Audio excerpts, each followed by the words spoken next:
اور خلیج کے اور جو آئل پروڈیوسر کنٹری ہیں ان کو کہا.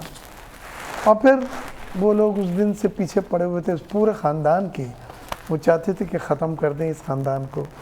اور ہمارے اپنے لوگوں نے بھی پھر اس میں ساتھ دیا, ان کے ساتھ مل کے کانسٹیٹوئنسی میں انہوں نے بھٹو کو بھی لٹکایا, اور پھر شہید بینظیر بھٹو کا شہید کا قتل ہوا, ان کو مشاہدت ان کو شہید کیا گیا. بھٹو خاندان میں یہ دیکھیں کہ کتنا بڑا دل ہے کہ 3-4 شہادتوں کے بعد, پہلے بھٹو صاحب کی ہوئی, بے نظیر بھٹو کی ہوئی, پھر ان کے بھائی کی پیرس میں ہوئی, پھر مرتضیٰ بھٹو صاحب کو شہید کیا گیا. اس کے باوجود بھٹو خاندان نے یہ فیصلہ کیا کہ بلاول بھٹو زرداری جو ہے سیاست میں جائیں گے.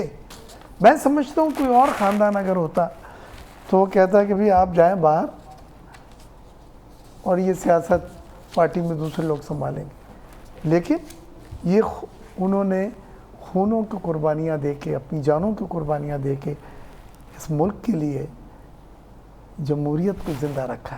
تو ایک تو یہ بہت بڑی علم فکری ہے, فلسفہ ہے کہ یہ خونوں کو دیکھتے ہوئے بھی ایک نوجوان کو جس کو اردو بھی پوری طرح بولنا نہیں آتی تھی, اس کو انہوں نے سیاست کے میدان میں کہا کہ نہیں, اس ملک میں ضرورت ہے آپ کی. یہ تو ایک بات. بیوی سے میری بڑی قریبی تعلقات تھے, وہ 16 بار ملک سے باہر گئیں تو 14 بار مجھے لے کے گئی تھی, اس میں ترکمنستان, اس میں کوریا, اس میں لنڈن, اس میں اسپین, اس میں 2 بار موروکو, یہ سب ممالک تھے. انٹوراج کا میں ان کا حصہ تھی. ان کی اسٹائل ہوتی تھی کہ وہ رات کو 12-1 بجے کے بعد کام ختم کر کے چکلالہ کے ایئرپورٹ سے اپنے اسپیشل پلین میں ٹیک آف کرتی تھیں. اور جب پلین ٹیک آف کرتا تو وہ آتی تھیں, ہیلو بیگ صاحب, ہیلو شاہ صاحب, ہیلو شیخ صاحب, اور وہ جو ان کو کام دے دیتی تھیں کہ صبح ناشتے پہ ملیں گے. تو وہ تو چلی جاتی تھیں, سو جاتی ہوں گی. ہم لوگ پھر ٹائی بھی نہیں اتار سکتے تھے, پھر ہم صبح کے لیے نوٹ بنا رہے ہوتے تھے, کہاں کیا پریزنٹیشن میں کیا اسپیچ ہے, وہاں کیا ایکسپورٹ ہے, کیا امپورٹ ہے, جو بھی جس کا تعلق بنتا تھا اس کے حساب سے. تو انہوں نے بہت کچھ سیکھا میں نے ان سے. سیاست میں وہی لانے والی تھیں, میرا کوئی ارادہ نہیں تھا. اور 2 الیکشن لڑوائے, 2002 کے اور 2008 کے. اور 2008 میں آپ نے دیکھا کہ مجھے جوائنٹ کینڈیڈیٹ انہوں نے بنایا تھا, پیپلز پارٹی کا اور مسلم لیگ نون کا. سلیم ضیاء ہمارے مقابلے میں کھڑا ہو رہے تھے تو اس کو نواز شریف صاحب نے میرے حق میں بٹھایا. پھر ہم نے اسے صوبائی کینڈیڈیٹ 213 سے جس سے آپ لڑے ہیں, ہم نے اپنا لیا. پھر ANPP اور تمام پارٹیاں میرے حق میں بیٹھ گئی تھی, کوئی کینڈیڈیٹ نہیں تھا. 60,000 ووٹ لیے, ہم جیت گئے. ری کاؤنٹنگ ہوئی, وہ بھی جیت گئے. لیکن ججمنٹ سے 1 دن پہلے کچھ سچویشن ایسی تھی کہ زرداری صاحب کو فون آیا گھبرائے ہوئے کہ جی کیس کو واپس لو, ججمنٹ نہیں ہونی چاہیے. پتہ چلا وہ کولیشن گورنمنٹ جو بن رہی تھی MQM کے ساتھ, ان کی یہ شرط تھی کہ یہ سیٹ ہمیں دیں NA 250 کی. اور میں کسی صورت میں دینے کو اس لیے تیار نہیں تھا کہ میں نے بیوی سے وعدہ کیا تھا کہ بلاول ہاؤس کی کنسٹیٹوئنسی حلقہ آپ کا ہے, ہم اس کو اچھا بیگ صاحب, اگر بینظیر صاحبہ ہوتی تو وہ اس پہ عمل کرتی؟ جو بیوی کبھی بھی وہ اصولی تھیں, اور وہ یہ کولیجن وغیرہ سیاست کے حصے ہیں, لیکن وہ ایک سیٹ جو ان کی خواہش تھی کہ بلاول ہاؤس جہاں ہے NA 250 پیپلز پارٹی کی جیتنے کے بعد وہ کسی کی جھولی میں نہیں ڈالا. جو بلیک بیری ملا جو زرداری صاحب کے پاس تھا, وہ آخری ٹیکسٹ میسیج بھی بینظیر صاحبہ نے آپ کو کیا, وہ کیا تھا سر؟ وہ انہوں نے میسیج مجھے یہ کہا کہ جب انہوں نے سلیم ضیاء کو بٹھایا اور 113 سے ہمارا کینڈیڈیٹ جو تھا ذوالفقار قائم خانی, اس کو بولا آپ بیٹھ جائیں, تو یہ سب کچھ کرنے کے بعد انہوں نے نواز شریف صاحب سے بات کی کہ 1 سیٹ ہم جوائنٹ لڑیں گے تاکہ پتہ چلے کہ جمہوریت کے سفر میں ہم ساتھ ہیں, ایک میسیج جائے. تو مجھے انہوں نے یہی کہا کہ آر یو ہیپی ناؤ, جب وہ بیٹھ گیا تھا وڈرا کرا تھا, you must win this seat. کیونکہ اس کے پہلے جو بھی باتیں ہوئی تو انہوں نے کہا کہ مجھے بلاول ہاؤس کی سیٹ آپ نے جیت. ایک مرتبہ مجھے کسی نے بتایا کہ وہ بلاول ہاؤس میں کوئی ایسا کام تھا جو آپ نے کیا, اور ذوالفقار مرزا صاحب بھی وہاں پہ تھے, اور مرزا صاحب نے کہا کہ یہ صرف مرزا ہی کر سکتا ہے, تو انہوں نے کہا نہیں یہ بیگ. وہ آزماتی تھیں, وہ جو لوگ ان کے قریبی ہوتے تھے یا جو جن کو وہ ذہین سمجھتی تھیں یا جن سے وہ سمجھتی تھیں کہ وہ کام کرنے کے لائق ہیں ان کو آزماتی تھی. اچھا. تو ایسا ہوا ہے کہ وہ الیکشن کمیشن میں جب وہ کاغذات اپنی جمع کرانے گئیں تو لوگ سب آ گئے اور وہاں شیشے ٹوٹ گئے, کرسیاں ٹوٹ گئیں, آپ کو پتہ ہوگا بے نظیر. تو یہاں سے وہ ایک دم سے گاڑی سے بھاگی ہم سب کو لے کے بلاول ہاؤس, ایک خاص کمرہ ہے وہاں پہ لائٹ جلا کے ریڈ, ہم سب اندر بیٹھے تھے جتنے سینئر لیڈر. تو میں نے کہا کہ یہ آپ کو فزیکل ویریفیکیشن کے لیے نہیں جانا چاہیے اپنے کاغذات نامزدگی کی. کہتے ہیں بٹ انہوں نے بلایا 2 دن بعد. تو میں نے کہا مجھے اجازت دیں تو میں بات کرتا ہوں. میرے دوست ہے کنور دلشاد صاحب, آپ بھی جانتے ہیں, کبھی بھی الیکشن کمیشن کے نام پہ وہ ٹی وی چینلوں پہ سب جگہ آتے ہیں, ہمارے دوست ہیں. تو میں نے ان کو فون کیا, میں نے کہا کنور صاحب ایسا ایسا واقعہ ہے اور ملک کے لیے میں سمجھتا ہوں یہ ضروری ہے سیکورٹی پوائنٹ آف ویو سے کہ آپ یہاں بھیج دیں اپنی ٹیم کو, ویریفائی کر لیں تمام کاغذات, وہ فارمیلٹی کر لیں جو بھی کرنی ہوتی ہے. تو مجھ سے کہنے لگے بی بی بیٹھیں گے کیا؟ میں نے کہا ہاں. کہتے ہیں پھر جاؤ ہم وہیں پہ ٹیم بھیجیں گے وہ کر لیں گے. تو میں جلدی سے بتلانے گیا تو رحمان ملک آئے, تو کہتے ہیں نہیں آپ ان سے پہلے فیکس منگا لو بیگ صاحب, اگر انہوں نے مکر گئے تو پوزیشن خراب ہو جائے گی. پھر میں نے اس سے کہا کنور دلشاد سے کہ آپ پلیز فیکس کر دیں, اور وہ میرے بہت پیارے دوست ہیں, انہوں نے سنڈے والے دن تھا اس دن بلاول ہاؤس فیکس کیا. تو میں جب بی بی کو لے کے گیا خوشی خوشی, تو میں نے کہا بی بی آپ کو جانے کی ضرورت نہیں ہے. تو she said well done. And then said فوراً ذوالفقار مرزا اور فہمیدہ مرزا نے کہا ہے کہ یہ کام بیگ مرزا ہی کر سکتے ہیں کیونکہ وہ مرزا وہ بھی ہے. بی بی نے کہا نہیں یہ سے بیگ کر سکتے ہیں, اور ہمارے لیے یہ بہت بڑی اعزاز کی بات. اچھا بیگ صاحب, کیا آپ سمجھتے ہیں کہ پیپلز پارٹی جو تھی وہ اب پاور پارٹی ہو گئی ہے, اور بیگ صاحب جیسے لوگ بھی پیچھے, آپ سے بلاول صاحب ملتے ضرور ہیں اور بلاتے, آپ میں نے ریسنٹلی بھی آپ کی پکچر دیکھی. ابھی مجھے بلاول صاحب نے 1 گھنٹے کے ساتھ علیحدہ میٹنگ کی تھی, پھر 1 گھنٹے بزنس کمیونٹی کے تمام لیڈروں کو میں لے کے پیپل گیا پارٹی تھا. ہے ابھی تک, عوام کی پارٹی ہے. دیکھیں ہر لیڈر کے ایک انداز ہوتا ہے کام کرنے کا, ہر لیڈر کی اس وقت کے لحاظ سے حکمت عملی ہوتی ہے. کئی مفاہمت کے نام پہ کولیشن گورنمنٹ اور اس طرح کے فیصلے بھی کیے جاتے ہیں, کئی اصولوں کے اوپر آپ کو اپنے آپ کو علیحدہ بھی رکھا جاتا ہے. تو یہ ہم نہیں کہہ سکتے کہ بے نظیر بھٹو صاحبہ بہت کامیاب لیڈر تھیں اور بلاول بھٹو صاحب جو ہیں وہ نہیں ہیں. ایک تو وہ نئے ہیں, اور لیکن جس رفتار سے وہ سیکھ رہے ہیں اور جس طرح سے گرپ ہے ان کی, ابھی جو مجھ سے انہوں نے باتیں کی, انہیں ایک ایک چیز یہ پتہ تھی بی بی سے کہ ہم کتنے کلوز تھے, اور وہ شاید 7 یا 8 کو میرے گھر پہ بھی آ رہے ہیں ڈنر پہ بزنس مینوں سے ملنے, تاکہ وہ مسائل ہیں جو اکنامک مسائل سے اس پہ بات کر سکیں. تو وہ میں سمجھتا ہوں اس وقت آنے والے وقت میں ایک بہت ہی ابھرتے ہوئے لیڈر کی حیثیت سے آپ کے سامنے آئیں گے, اور بڑے کمپوز ہیں, بہت میچورڈ ہیں, عمر سے زیادہ میچورڈ ہیں, اور ڈاؤن ٹو ارتھ ہیں. یعنی جتنے لوگ میں لے کے گیا تھا سب نے فوٹو بنوانے تھے, تو سب کے ساتھ مسکراتے ہوئے کندھے پہ ہاتھ رکھ کے. تو یہ سب چیزیں ایک لیڈر ہوتی ہے جس سے آپ دل جیتتے ہیں اپنے ورکرز کا, اپنے عوام کا. اور شہزاد صاحب سے اس پہ ابھی ہم بات کر لیتے ہیں. انہوں نے پریشان آپ لوگوں نے کیا ہوا ہے کہ زرداری صاحب کو فون آ رہے ہیں اور زرداری صاحب ڈیل کرنے جا رہے ہیں. آج سلیم صافی نے بھی ٹویٹ کیا ہے کہ زرداری صاحب برسی میں کیوں نہیں ہیں, زرداری صاحب اسلام آباد میں کیا رہے ہیں. شہزاد بھائی آپ تو ویل ایکسپیرینس, آپ کے پاس تو 200 کی ٹیم تھی اور آپ تو نیا پاکستان میں تبدیلی لا رہے تھے سر, پھر یہ کیا ہو رہا ہے سر پشاور کے الیکشن میں؟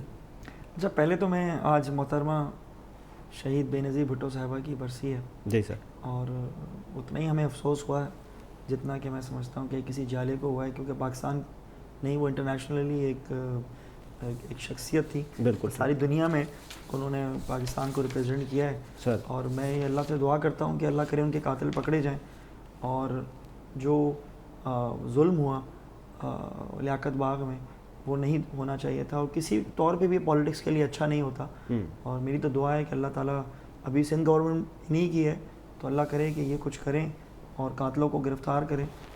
برسی بنانا اچھی بات ہے, ان کو یاد کرنا اچھی بات ہے, وہ عوام کے دلوں میں تھیں, لیکن اب جو مین یہ ہے کہ اس ملک میں کبھی قاتل گرفتار نہیں ہوتے اور نہ قاتلوں کا پتہ لگتا ہے, جو کہ ہونا چاہیے.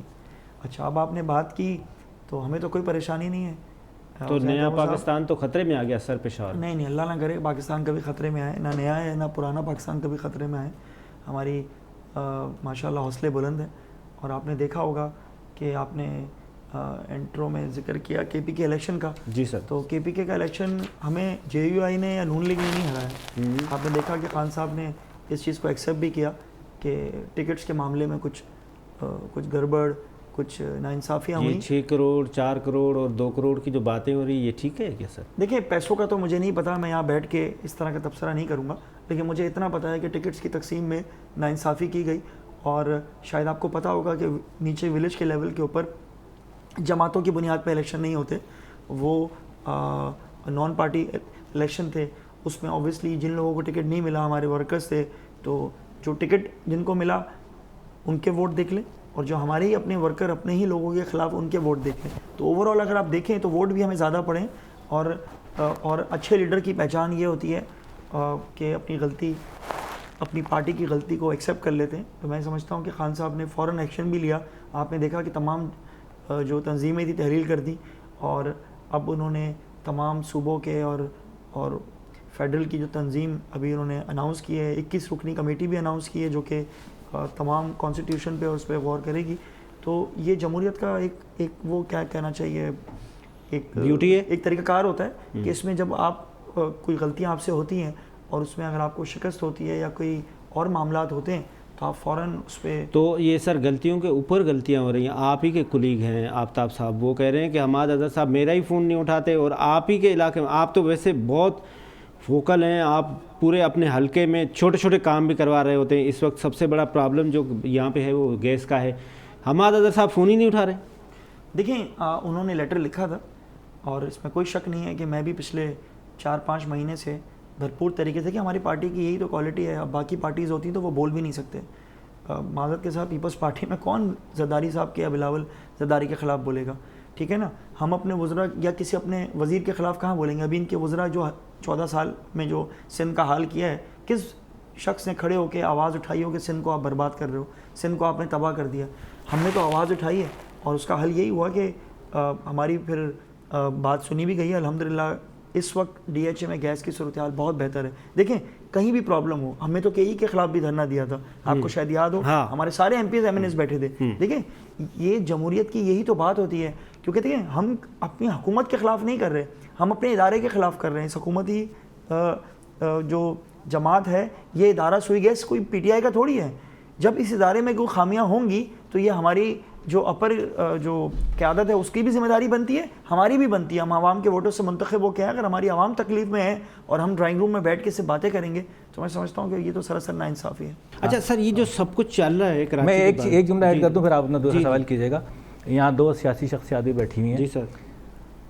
میں بحیثیت وکیل بھی اور بحیثیت ایک عام پاکستانی بھی, مجھے اگر کسی ادارے سے اس وقت پاکستان کی بہتری کی امید ہے نا تو وہ صرف اور صرف عدلیہ ہے. لوگ بہت سے سوالات اٹھاتے ہیں ان کے خلاف, لیکن آج ہی آپ نے دیکھا کہ عسکری پاک کو واپس کرنے کے لیے بھی انہوں نے کہا. لوگ کہتے ہیں کہ جی عسکری قوتوں کے خلاف کوئی بات نہیں کرتی عدلیہ, آج بھی کیا. نسلا ٹاور بھی انہوں نے گرا. پچھلے پروگرام میں میں نے ساری سمپیتھی نسلا ٹاور کے ریزیڈنٹس کے ساتھ ہے لوگوں کی, میری بھی ہے.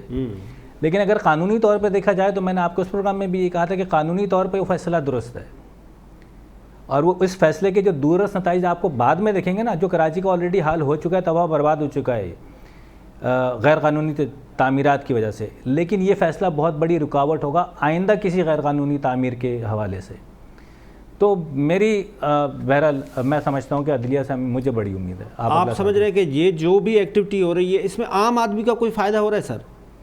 دیکھیں عام عدلیہ کے حوالے سے بات کر رہے ہیں تو عام آدمی کا, جیسے میں نے بتایا کہ آپ کو ابھی فوری طور پر نظر نہیں آئے گا. ریزیڈنٹ کو نقصان ہوا ہے, اس کے حوالے سے بھی کورٹ میں فیصلہ ہے, لیکن مجھے تھوڑی سی میرا اس میں نظریہ ہے کہ جس شدت سے گرانے کا فیصلہ کیا گیا تھا نسلا ٹاور کو, اس شدت سے ان کی جو ایگریو پرسن تھے وہاں کے سارے, ان کے ازالے کے لیے شدت سے آرڈر, اس آرڈر میں وہ شدت نہیں تھی, وہ شدت نہیں تھی, لیکن وہ ہونی چاہیے تھی.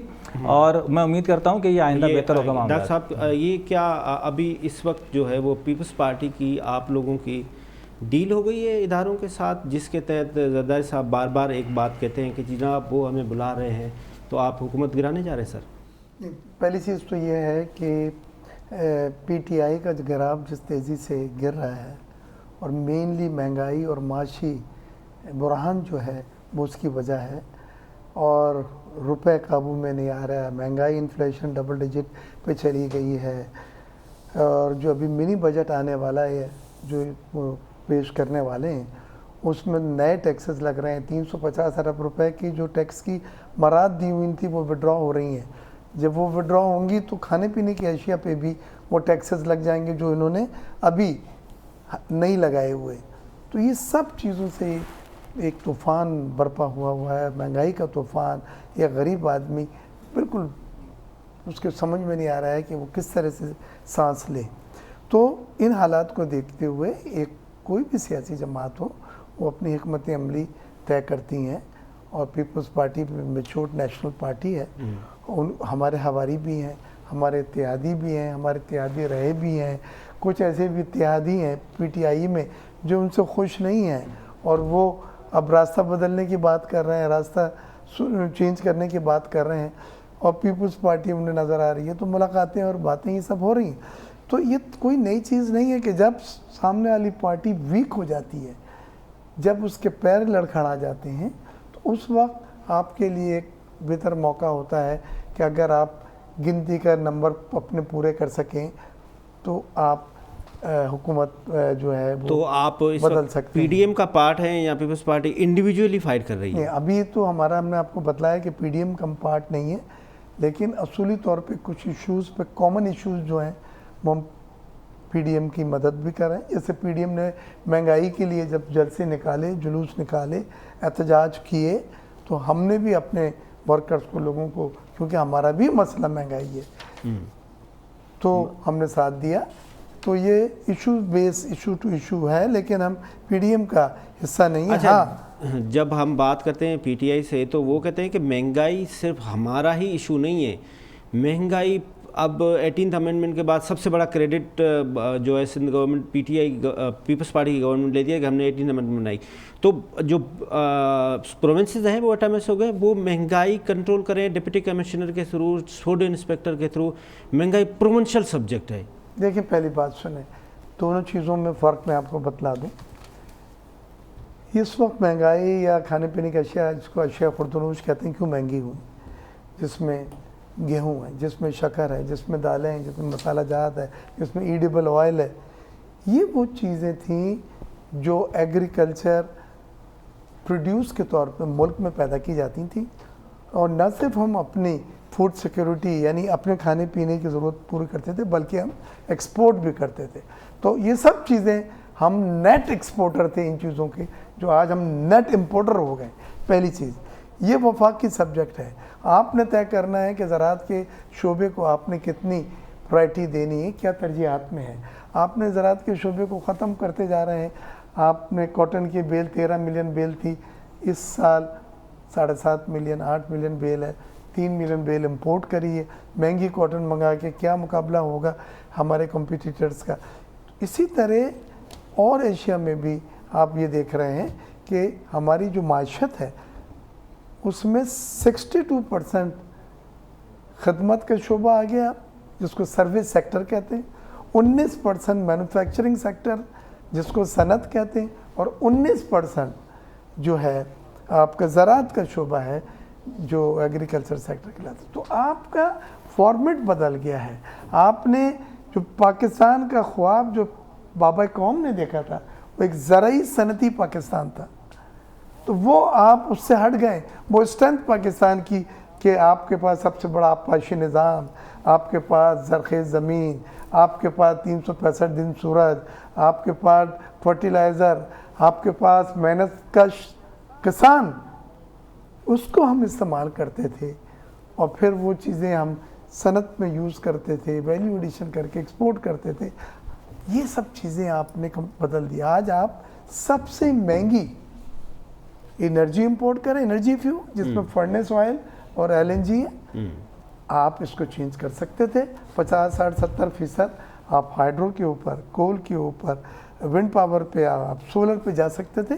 پالیسی ہے یہ، اور یہ وفاقی حکومت کی پالیسی میں ہونا ہے، نہیں کر پائے، لہٰذا آپ فرنس آئل جو $83 کا تھا اور اب کا موقع $75 پہ آ گیا.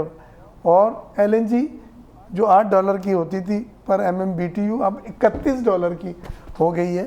آپ کو منگا کے آپ سستی بجلی نہیں دے سکتے. آخری جملہ صرف جی. اسی طرح آپ یہ کھانے پینے کی اشیاء امپورٹ کر کے $180 کے ڈالر میں آپ سستی نہیں دے سکتے. تو یہیں پہ غلطی ہے کہ جو طریقہ کار اختیار کیا جا رہا ہے وہ طریقہ کار وہ نہیں ہے جس کو میں ایک معیشت کے اسٹوڈنٹ کی حیثیت سے یا دوسرے معیشت دان یہ کہہ سکیں کہ آنے والے وقت میں مہنگائی کم ہو جائے گی. بالکل صحیح. ڈاکٹر صاحب اسی ٹاپک پہ آ کے بات کرتے ہیں شہزاد قریشی صاحب سے. ایک چھوٹا سا کمرشل بریک. ویلکم بیک ناظرین. ایک تاثر یہ بھی اٹھایا جا رہا ہے کہ اب وہ پیج جو ہے وہ اس کے اندر ڈینٹ آ گئے ہیں, لیکن ایسا آج لگا نہیں. آج جب قومی سلامتی پالیسی منظور کی گئی تو اس میں آرمی چیف صاحب بھی تھے, DGI صاحب بھی تھے, باقی سارے اسٹیک ہولڈرز بھی تھے. زرداری صاحب نے سرپرائز انٹری بھی لی ہے لاڑکانہ میں صبح, جبکہ بتایا جا رہا تھا کہ ان کی طبیعت ٹھیک نہیں ہے. تو کس حد تک یہ سچ ہے کہ زرداری صاحب اور پیپلز پارٹی کے ساتھ کوئی بیک ڈور ڈیل چل رہی ہے, اور جو شہزاد قریشی صاحب ہے اس کی حکومت بہت زیادہ خطرے میں ہے؟ سر ایسا کچھ نہیں ہے. آپ نے دیکھ لیا کہ وہ جلسے میں پہنچ گئے. اور دیکھیں, اسلام آباد اس پاکستان کا کیپٹل ہے, اور مرزا صاحب جائیں, آپ جائیں, میں جاؤں یا کوئی بھی جائے تو اس پہ کوئی سٹوری نہیں بننی چاہیے.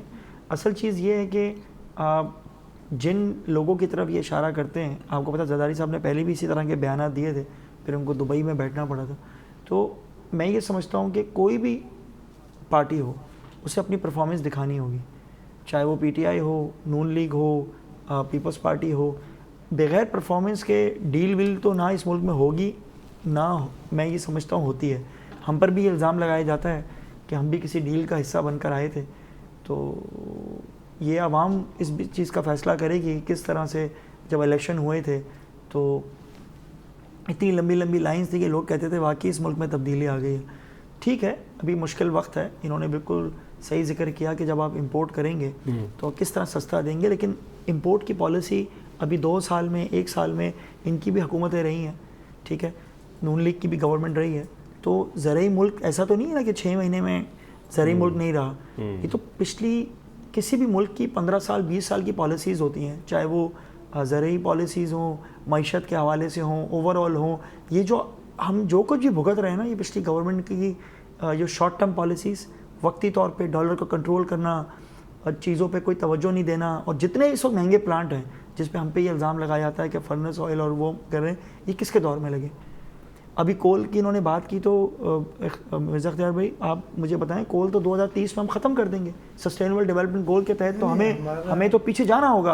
ابھی آپ جتنے 8 سال کے بعد گیس بھی ختم ہو جائے گی. نہیں دیکھیں, گیس تو میں بچپن سے سنتا ہوا آ رہا ہوں کہ 2025 تک ختم ہوگی.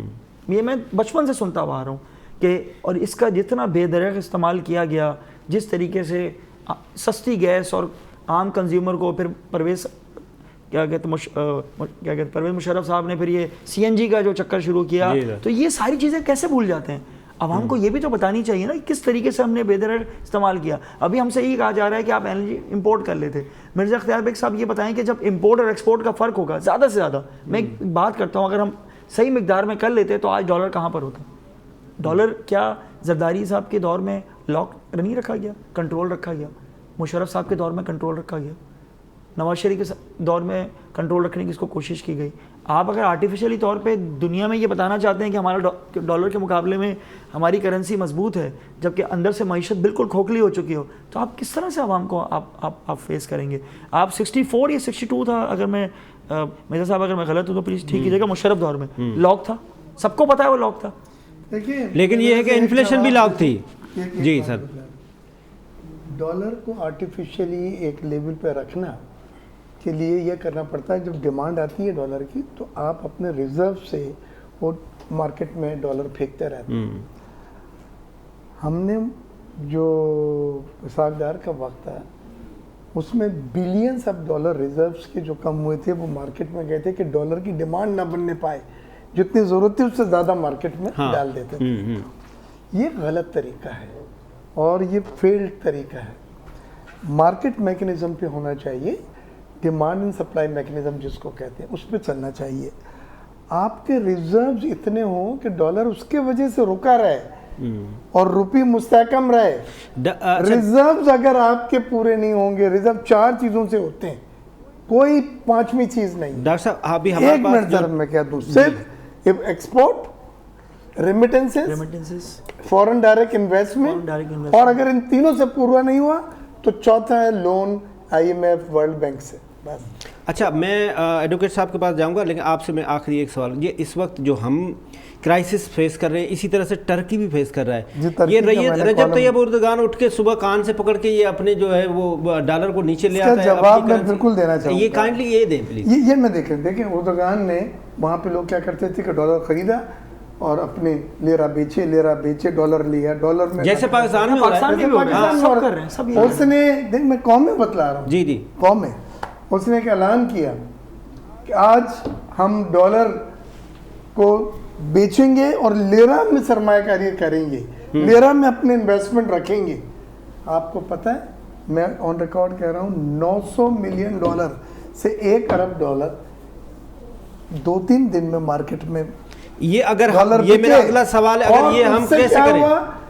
جو 15 لیرا ڈالر کے اگینسٹ پہنچ گیا تھا وہ 10 پہ آ گیا. سر یہ ہم کیسے کریں یہ بتائیں. تو یہ قومیں ہوتی ہیں, یہ لیڈر کی بات پہ انہوں نے اعتبار, پالیسی میکر پہ اعتماد ہوتا ہے. میرا ایک سوال, ہمارے ایسا نہیں. میں اس بات پہ ڈاکٹر صاحب سر آپ یہ بھی بتائیں کہ 2 ہمارے جو پولیٹیکل لیڈر تھے انہوں نے اپنے انالیسس دیے, جس طرح سے انہوں نے انرجی کی بات دی. آپ اپنا ایز اے انڈیپینڈنٹ انالیسٹ آپ کے کنکلوژن کیا ہے, خاص طور پہ جو PTI کی گورنمنٹ ابھی کر رہی ہے, وہ پچھلے والے ٹھیک کر رہے تھے یا ابھی صحیح کر رہے ہیں؟ دیکھیں, میں تو سیاستدان نہیں ہوں. جی بالکل, ٹھیک ہے.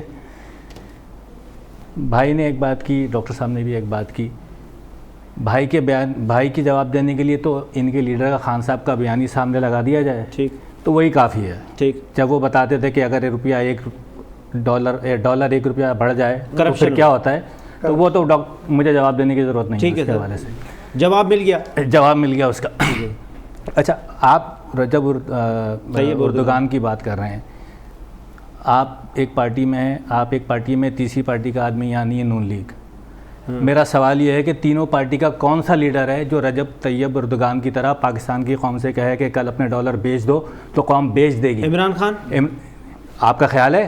میں کہتا ہوں, میں تینوں کی بات کر رہا ہوں, اگر ان میں سے ترکی میں صرف اعلانات سے نہیں ہوا, دیکھیں کہا کہ پھر ہم کارروائی کریں گے, یہ بھی ہوا. دیکھیں آپ کی, میں ایک بات اور کر لوں پھر آپ جواب دیجیے. جی میں جواب. آپ کہہ رہے ہیں کہ عمران خان, میں کہتا ہوں کہ کل اعلان کر دیں, وہ 2 دن میں نتیجہ سامنے آ جائے گا. بالکل سیدھی سی بات ہے, آپ بتائیے. اچھا, پھر شہزاد صاحب نے ایڈ بھی کیا ہے کہ اس میں انہوں نے کہا ہے کہ ورنہ ہم پھر آپ کو پکڑ کے جو ہے وہ. نہیں, ایسی بات نہیں تھی, میں نے اس میں کالم, میں کہہ رہا ہوں وہ بھی کر لیں. جی سر. یہ اردگان کی خصوصیت ہے, وہ جب اس کی تخت الٹا جا رہا تھا, کو ہو رہا تھا, تو جس طرح سے اس نے آ کے اور فون سے میسیجز دیے, قوم اس کے ساتھ ہے, قوم کو اس پہ اعتماد ہے, اس کی پالیسیوں پہ اس کا اعتماد ہے. وہ کرپٹ نہیں ہے, کوئی اس کے بارے میں نہیں کہہ سکتا کہ یہ ڈالر اگر آپ بیچیں گے تو مارکیٹ سے سستے میں اٹھا لیں. تو کیا عمران خان ان کا لیڈر نام نہیں لے رہا ہے, لیکن میں یہ کہہ رہا ہوں کہ اردگان کی طرح اگر $1 ارب مارکیٹ میں 2 راتوں میں بیچ دیں تو وہ لیڈر کے بارے میں آپ کیا اعتماد اعتبار ہونا چاہیے. ہمارا ٹائم ختم ہو گیا. کیوں نہیں کر رہے ہیں یہ آپ کا لیڈر اس طرح سے عوام کو اپیل کرے جس طرح سے اردگان کر رہا ہے؟ سر دیکھیں, میں یہ سمجھتا ہوں کہ جو حکومتی اقدامات اب ہونے جا رہے ہیں انشاءاللہ آپ کو بہت جلد پاکستان کی اوور آل معیشت اور ان تمام چیزوں پر فرق پڑے گا. نو ڈاؤٹ ڈالر اوپر جا رہا ہے, اور لیکن انشاءاللہ اس کو کنٹرول بھی کریں گے, معیشت کو بہتر کریں گے. صحیح ڈائریکشن ہے. گھبرانا تو دیکھیں ہے ہی نہیں ہے, گھبرانا نہیں. پاکستانی اس ملک کی حکومت پہ انشاءاللہ ٹرسٹ رکھ رہے ہیں. انشاءاللہ کچھ مرزا وہاب کے بارے میں میں آپ کو بتا دوں, جج نے کہا تھا گیٹ لاسٹ. آپ لوگ بڑے مؤدبانہ لینگویج استعمال کرے تھے, انہوں نے وہاں پر اشتعال دلایا تھا اور انہوں نے بدتمیزی کی. اچھا بس گھبرانا نہیں پہ اس پہ آج کی اینڈنگ سر اس پہ کرتے ہیں. ہم جوڈیشری پہ کریکشن بہت ضروری ہے. گیٹ لاس نہیں کہا تھا, گیٹ آؤٹ کہا تھا. اچھا ہمارے آنریبل جج ہیں اور ہمارے ان پہ ہم کمنٹس نہیں کر رہے. باقی آج کی جو شہزاد بھائی کی کنکلوژن ہے وہ یہ ہے کہ گھبرانا نہیں ہے. اس کے ساتھ آج کا پروگرام ختم ہوا. جہاں بھی رہیں خوش رہیں, اپنے آپ کو کرونا وائرس سے بچا کر رکھیں. خدا حافظ. پاکستان زندہ باد.